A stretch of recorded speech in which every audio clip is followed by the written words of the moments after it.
البدع والأهواء، أهل البدع العقائدية وأهل البدع السياسية. نقول بيننا وبينكم السلف، بيننا وبينكم الكتب، كان فيقول البدع بيننا وبينكم. الحمد لله رب العالمين، والصلاة والسلام على رسوله الأمين وعلى آله وأصحابه أجمعين، أما بعد.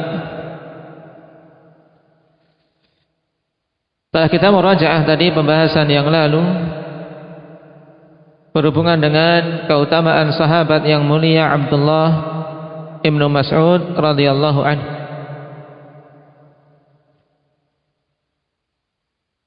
Di antara qurra'us sahabah dan ulama'us sahabah serta mufassir sahabah.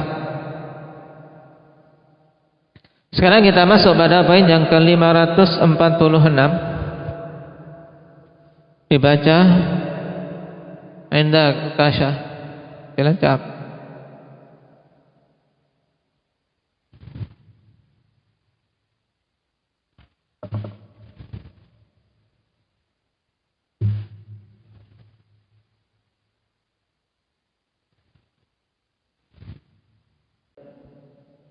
Taib. Man huwa sahabiyul jalil alladhi kana Jibrilu yatamatsalu bi suratihi. Siapa itu sahabat yang mulia yang dulu Jibril menyerupakan dirinya dengan beliau, yaitu menyerupai bentuk beliau. Yatamatsal ini termasuk salah satu sifat di antara sifat-sifat malaikat. Akhwani fillah, mereka diberi kemampuan untuk apa? Menyerupai manusia dalam bentuk-bentuk mereka. Dan dalam pertanyaan ini berarti terdapat penetapan bahwasanya Jibril dulu ketika datang kepada Rasul sallallahu alaihi wasallam menyerupai bentuk seorang sahabat dari sisi perawakan, juga sifat-sifat fisiknya. Nah, siapa sahabat yang Jibril datang pada Nabi sallallahu alaihi wasallam dalam bentuk sahabat tersebut? Wal jawab Dihyah Al-Kalbi. Beliau adalah Dihyah Al-Kalbi. Yang nama lengkapnya akhwani fillah Dihyah Ibnu Khalifah Ibni Farwah Al-Kalbi Al-Qudai.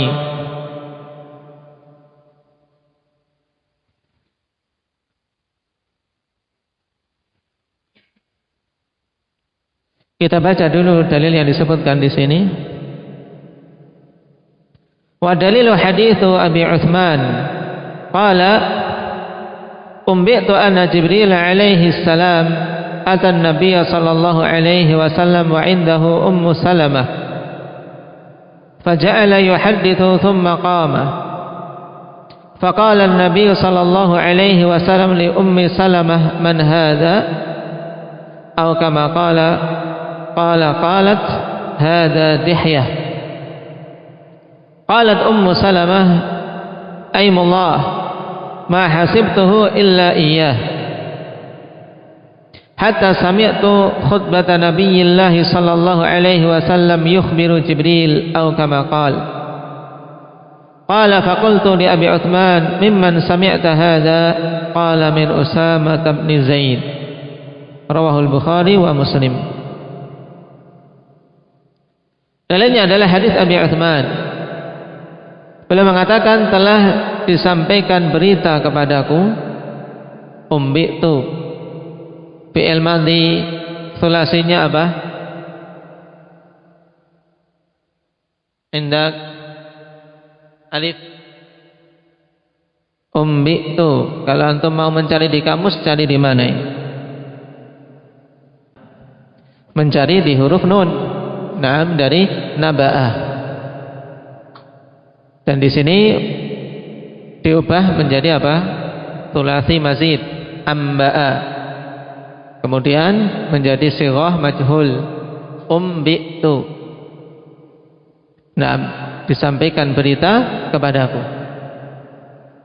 Anna Jibril alaihi salam atan Nabiy sallallahu alaihi wasallam, bahwasanya Jibril alaihi salam mendatangi Nabi sallallahu alaihi wasallam. Wa indahu Ummu Salamah, dalam keadaan di sisi beliau saat itu ada Ummu Salamah. Faja'ala yuhaddithu thumma qam, maka Jibril berbicara kepada Nabi sallallahu alaihi wasallam kemudian berdiri. Ingin mendatangi Nabi, menyampaikan sesuatu, kemudian pergi. Faqala Nabi sallallahu alaihi wasallam, maka Nabi sallallahu alaihi wasallam kemudian mengatakan kepada Ummu Salamah, siapa ini? Dalam artian bertanya untuk Untuk mengetes kepada Ummu Salamah. Adapun Nabi sendiri tentunya paham itu Jibril, tapi bertanya kepada Ummu Salamah, siapa ini, kamu tahu enggak? Atau perkataan yang semisal. Maka Ummu Salamah mengatakan, ini adalah Dihyah. Kemudian Ummu Salamah mengatakan, demi Allah aku tidak menyangkanya kecuali adalah Dihyah. Dalam artian memang yang datang ya dalam bentuk manusia, bentuk rupanya Dihyah. Sampai aku mendengar khutbah Nabi sallallahu alaihi wasallam memberi kabar kepada para sahabat bahwasanya dia itu Jibril.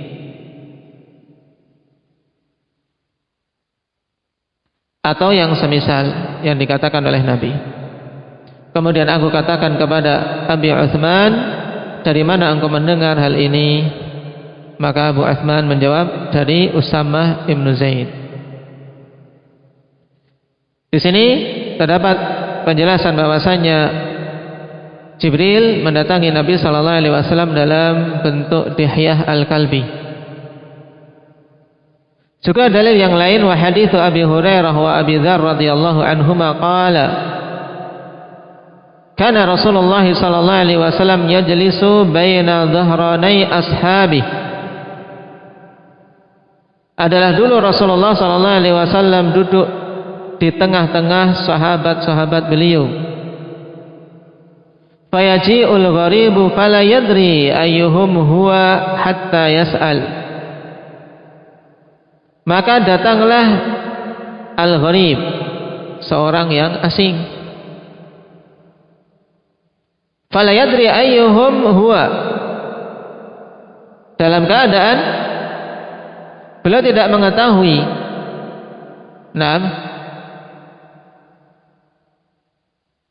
siapa dia itu, sampai orang tersebut bertanya, siapa di antara para sahabat itu? Dari mana orang itu dan seterusnya, tidak tahu, sampai dia bertanya. Kenapa? Bergabung dengan para sahabat. Fatalabna ila Rasulillah sallallahu alaihi wasallam an naj'ala lahu majlisan ya'rifuhu al-gharibu idza atah. Fabanayna lahu dukkanan min tin. Maka kami pun meminta kepada Rasul sallallahu alaihi wasallam untuk kami membuatkan baginya suatu majelis, yaitu tempat untuk duduk yang beliau akan mengenali orang-orang yang asing apabila datang. Kenapa? Karena ada orang asing kan punya hak. Orang yang baru punya hak untuk dimuliakan, untuk berkenalan. Adapun dulu sebelum ada majelis ini, kalau datang orang asing berbaur dengan para sahabat, sehingga Rasul sallallahu alaihi wasallam tidak mengetahui siapa di antara mereka ini yang asing. Maka kami pun membangunkan untuk Nabi sallallahu alaihi wasallam dukkanan min tin, yaitu semisal suatu kamar. Ini asal makna dukkan, bukan sekedar toko, ikhwan. Ini bukan maksudnya kita jadikan toko. Kalau istilah kita sekarang dukkan langsung langsung pikiran kita ke toko, warung. Nah, yang dimaksud adalah semacam kamar. Kamar tamu lah istilahnya. Jadi mengkhususkan untuk para tamu ikhwan kamar tersendiri, ruangan tersendiri, ini termasuk sunnah. Karena memang dengannya bisa apa? Bisa tercapai pemuliaan terhadap tamu. Kana yajlisu alaihi. Nah, yang Rasul sallallahu alaihi wasallam dulu duduk di situ, di majelis tersebut. Wa inna la julusun wa Rasulullah sallallahu alaihi wasallam fi majlisih. Dan sungguhnya suatu ketika kami sedang duduk-duduk dan Rasul sallallahu alaihi wasallam berada di tempat duduk beliau, id aqbala rajulun ahsanun nasi wajhan wa atyabun nasi rihan. Tiba-tiba datanglah seorang laki-laki yang keadaannya dia itu orang yang paling bagus wajahnya dan paling wangi baunya. Ka'anna thiyabahu lam yamassaha danasun, seakan-akan pakaiannya tidak tersentuh kotoran sedikit pun. Padahal ini orang asing. Hatta sallama fi tarafil bisat, sampai beliau mengucapkan salam atau sampai orang itu mengucapkan salam di ujung ujung karpet yang digelar. Sebelum masuk ada semacam karpet, ada semacam alas. Nah, ketika mulai mau masuk mengucapkan salam. Di sini juga ikhwan fillah menunjukkan bahwasanya pengucapan salam seperti majelis-majelis yang umum seperti ini, tidak kemudian dari luar sana. Ketika ingin mengucapkan salam, kalau untuk majelis yang umum ini ketika sudah dekat ucapkan salam. Nah,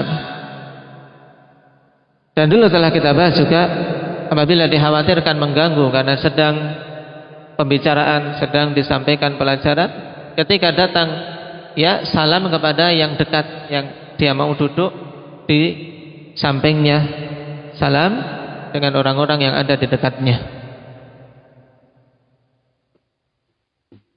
Nah, ketika telah sampai di ujung tikar yang digelar atau karpet yang digelar, beliau mengucapkan salam. Faqala assalamu alayka ya Muhammad.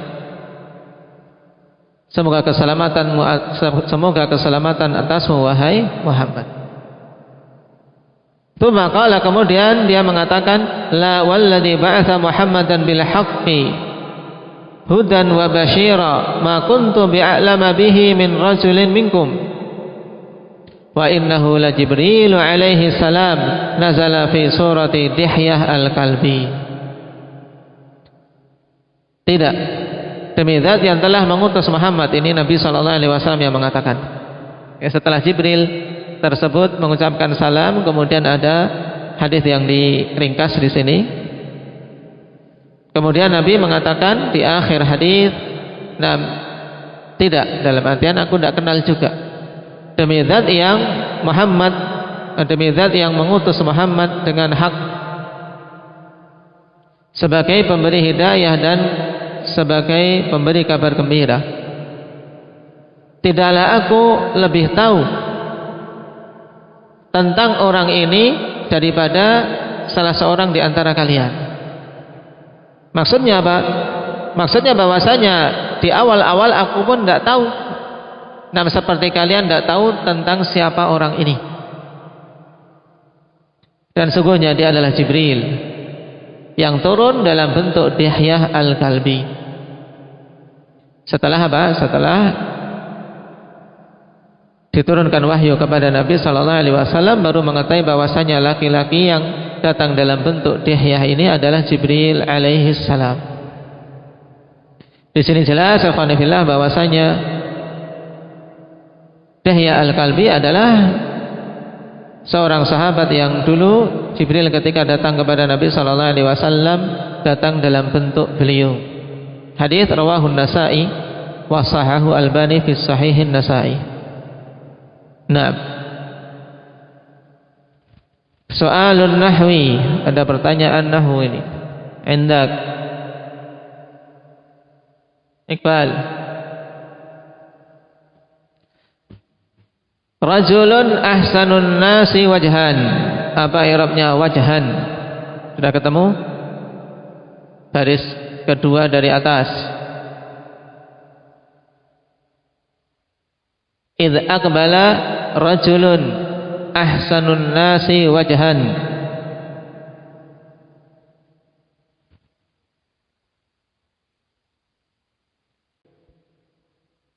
Taib, tamyiz, tidak syak. Mudah kalau untuk mengenali tamyiz kalau konteksnya seperti ini. Kalau ada apa? Isim tafdhil. Isim tafdhil kemudian setelahnya ada isim yang mansub, maka itu sudah jangan ragu. Itu sebagai tamyiz. Ahsanun nas, yang paling bagus apanya sih? Yang paling bagus wajahnya. Oh, berarti wajahnya ini sebagai tamyiz. Karena bisa saja ahsanun nasi apa misalnya? Fikran misalnya. Orang yang paling bagus pemikirannya. Bisa. Makanya butuh tamyiz, butuh pembeda. Bedakan apa yang paling bagus yang ada yang ingin disampaikan. Nah, kalau ada isim tafdhil setelahnya apa? Mansub. Diingat-ingat. Ya, Iqbal. Berarti juga atyabun nasi rihan. Rihan apa i'rabnya? Tamyiz juga. Baik. Nah, ini tentang Dihyah Al-Kalbi radhiyallahu anhu. Yang dikenal oleh Khanifillah dengan apa? Kebagusannya. Dan hal itu masyhur di kalangan para sahabat bahwasanya Dihyah kana ajmala sahabatil al-mawjudin bil Madinah. Bahwasanya Dihyah adalah sahabat yang paling ganteng, yang paling bagus yang ada di Madinah. Oleh karena itulah Jibril datang dalam bentuk beliau. Nah, mungkin akan muncul iskal, ikhwan. Bagaimana dengan Jarir Ibnu Abdillah? Bukankah telah kita lewati dulu Jarir Ibnu Abdillah juga apa? Dikenal dengan apa? Dengan kebagusannya. Nah, adapun Jarir, nah beliau ikhwani fillah masuk Islam di akhir-akhir. Jadi sebelum masuk Islamnya Jarir yang dikenal sahabat yang apa? Paling bagus siapa? Ini Dihyah. Nah, Dihyah. Adapun Jarir yang dikenal dengan Yusuf hadhil ummah, Yusufnya umat ini. Nah, beliau tidaklah masuk Islam kecuali di akhir-akhir. Nah, di akhir-akhir. Yaitu apa? Kapan? Kapan Harin? Pada Amul Wufud. Nah, datang berbondong-bondong bersama dengan rombongan-rombongan yang masuk Islam. Baik. Dzalika fadlullah yu'tihi man yasha. Itu keutamaan yang Allah Subhanahu wa taala berikan kepada siapa saja yang Dia kehendaki. Walaupun demikian ikhwani fillah, nah, wajah yang bagus, perawakan yang bagus bukanlah menjadi hal yang pokok yang Allah Subhanahu wa taala memandang hamba-hambanya dengan tolak ukur itu, tidak. Tapi yang menjadi pokok adalah hati yang dibungkus oleh jasad tersebut. Apalah artinya jasad yang bagus, kulit yang bagus, kalau hatinya buruk, hatinya busuk. Yang pada zaman ini ikhwani fillah manusia lebih condong untuk memperbagus fisiknya, memperindah penampilannya, tapi lalai dari apa? Memperbagus hati. Padahal itulah yang dilihat oleh Allah, hati-hati kita semua, kemudian amalan-amalan kita. Dan alangkah beruntungnya mereka yang terkumpul padanya kebagusan fisik dan kebagusan hati, terkumpul kebaikan di atas kebaikan. Dan alhamdulillah selama seorang diberi kesempurnaan ikhwan, semua anggota-anggota tubuhnya berfungsi, maka itu kebagusan, syukuri. Dulu Aisyah radhiyallahu anha ketika lahir seorang bayi bertanya, "Naam, apakah dilahirkan dalam kondisi sempurna? Dalam artian semua anggota tubuhnya ada ketika disampaikan, maka bersyukurlah, tidak peduli apakah itu laki-laki atau wanita, apakah itu hitam ataukah putih. Karena secara umum Allah Subhanahu wa taala menciptakan mereka dalam sebagus-bagus penciptaan. Sehingga kewajiban kita bersyukur, ikhwan. Dan dilarang untuk mengubah-ubah ciptaan Allah Subhanahu wa taala yang telah Allah berikan kepada kita. Hidungnya pesek, ingin yang mancung. Nah, operasi. Tidak boleh. Kecuali kalau peseknya sampai masuk sehingga tidak bisa bernapas, ini baru boleh. Nah, baru boleh. Nah, kenapa? Karena mengganggu, tidak bisa bernapas. Tapi kalau masih bisa bernapas, tidak boleh. Nah, giginya maju sedikit, bersyukur. Masih bisa mengunyah, masih bisa. Nah, tidak perlu operasi. Nah, kenapa? Karena apa? Belum kemudian mengganggu ketika makan. Misalnya maju kok lurus ini, baru itu boleh. Sehingga nggak bisa ngunyah, itu mengganggu. Baik. La tabdilu nam min khalqillah.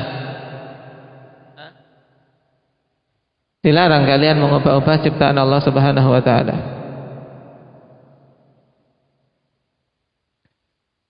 Nasallallahu at-taufiq was-sadad walhamdulillahirabbil alamin.